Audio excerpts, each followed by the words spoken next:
Bonjour les amis et bienvenue sur Terre Noire. Depuis le 13 novembre 2023, la CTRI a annoncé une nouvelle date pour des élections présidentielles au Gabon. Ces élections vont donc normalement se tenir en août 2025. C'est donc une bonne nouvelle pour le peuple gabonais qui attendait en tout cas que ce comité de la transition puisse effectivement fournir un calendrier. Aujourd'hui, c'est chose faite, mais il faut voir cette chose de plus près. Il faut analyser cette situation de plus près parce qu'il y a un certain nombre de choses qui ne sont pas dites.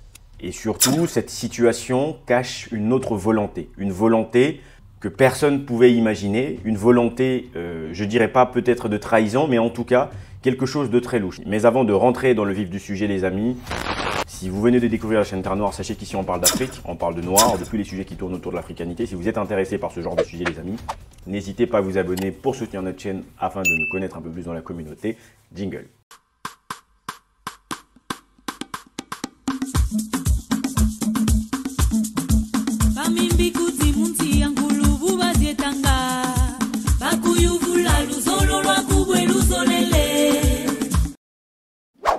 Pendant le putsch militaire, il y a quelque temps, lorsque les élections étaient organisées au Gabon, il y a eu un putsch. Voilà, si vous êtes sans le savoir, en tout cas, il y a eu un putsch au Gabon. Et donc, les militaires avaient pris le pouvoir au Gabon.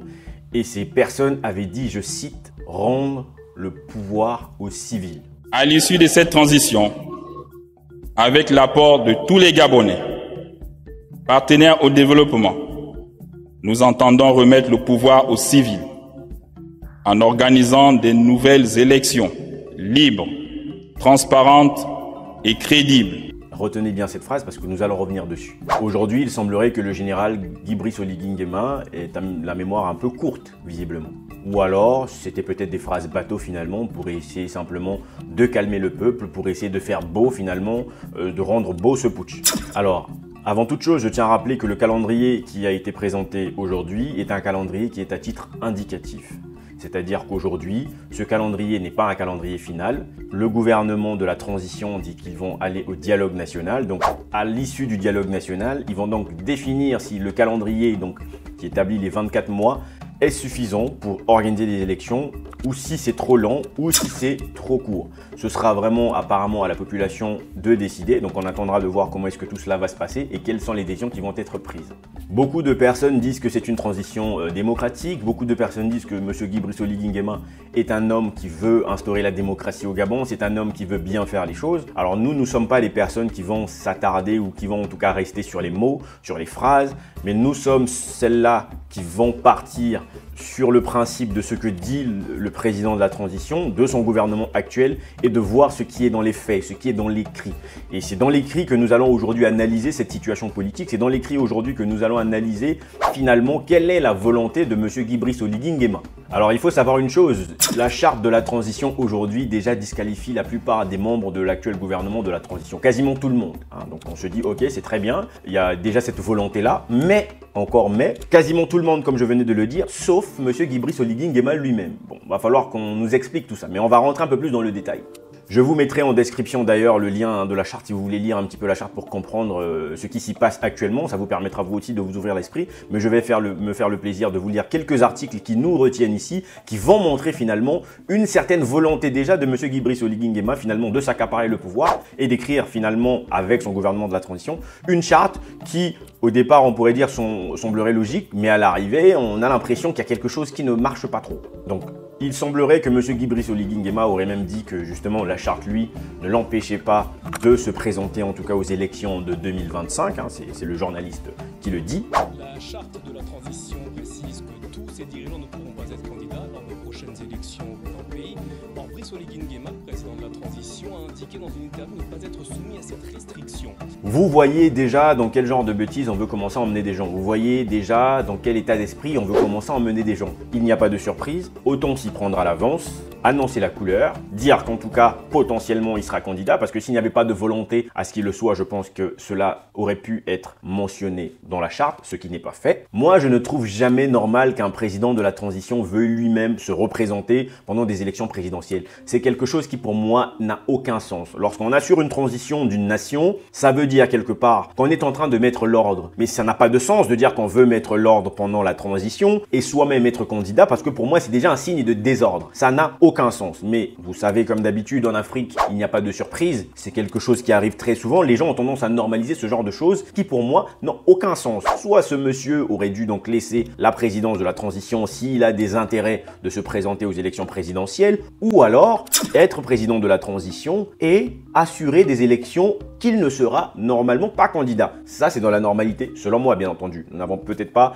la même vision. Tout le monde se pose la question, est-ce que le scénario sera encore le même? C'est pas quelque chose de rare, c'est quelque chose qu'on a vu très souvent. La question de la transition, on joue un peu des mascarades démocratiques pour avoir des désaccords par-ci, par-là, pour enlever un certain nombre de sanctions, et que finalement, à la fin, on se retrouve toujours dans une situation où on a un bourreau qui va essayer de martyriser le peuple. En l'occurrence, pour l'instant, on ne peut pas dire cela, mais on commence déjà à sentir vers quelle direction on est en train de partir. Comment alors pouvons-nous espérer qu'il y a un changement si le schéma est toujours le même? On prend le pouvoir, on veut assurer la transition, on veut être candidat soi-même.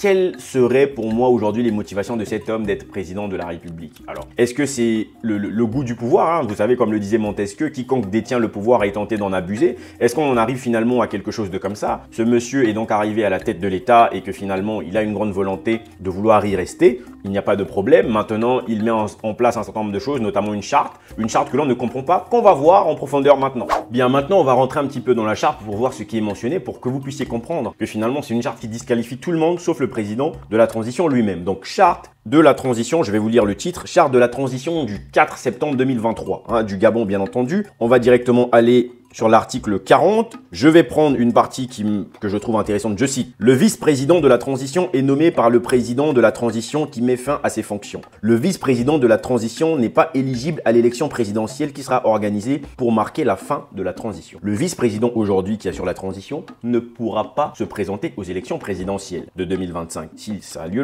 en 2025, pardon. Ce qui voudrait donc dire, oui, ça a de la logique, effectivement, il est président de la transition, il ne peut pas se présenter lui-même. Très bien.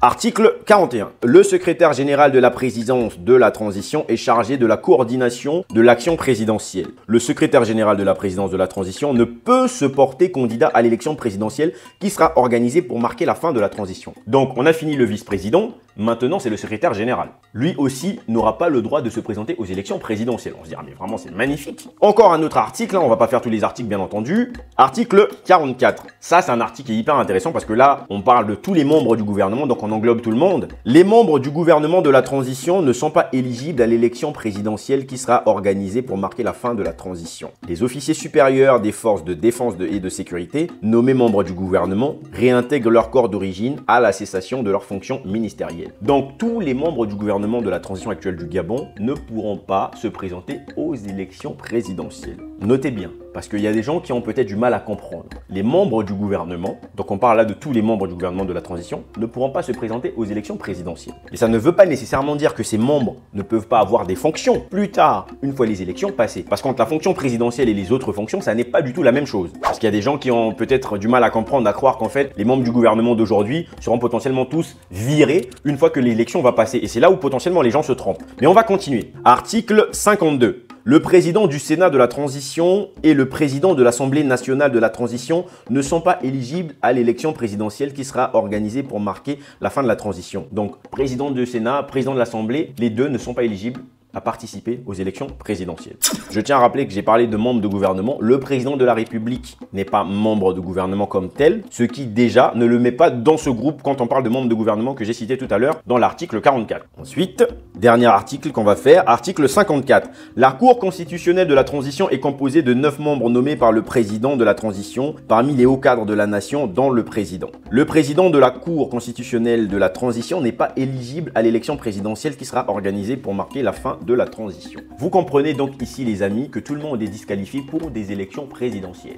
Ne confondez pas, disqualifié pour des élections présidentielles. Cela ne veut pas dire que ces personnes-là ne peuvent pas continuer à servir plus tard à la Cour de la constitutionnelle ou je ne sais pas, pour les membres de gouvernement. Faites donc très attention. Faites très attention avec cette charte finalement qui a l'impression de vous donner une forme de démocratie en lisant tout ça, alors que lui-même, le chef de l'État, le président de la transition aujourd'hui, n'est pas inéligible aux élections présidentielles. présidentielle. Lui a le droit, sauf tout son gouvernement. Mais les amis, il n'y a pas de forme de démocratie dans ce sens. Ce que vous voyez là, c'est simplement que ce monsieur va peut-être potentiellement se présenter aux élections présidentielles, va être vainqueur aux élections présidentielles, vainqueur avec des vrais chiffres ou pas, là n'est pas la question aujourd'hui, mais tous les membres du gouvernement n'ont pas le droit d'être aux élections, ça ne veut pas dire qu'ils seront virés plus tard. Retenez bien cela. Moi, je vous laisse aujourd'hui sur ces articles, à vous maintenant de faire vos recherches, allez vous-même lire la charte pour essayer de comprendre, d'en faire une analyse et éviter de vous embrouiller, parce que quand les gens vont vous dire que les membres du gouvernement n'ont pas le droit de se présenter aux élections présidentielles, ne confondez pas avec le fait d'être toujours membre du gouvernement après les élections, ça n'est pas du tout la même chose.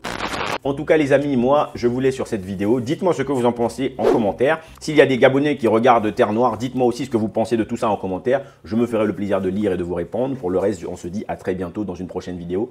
Imeni.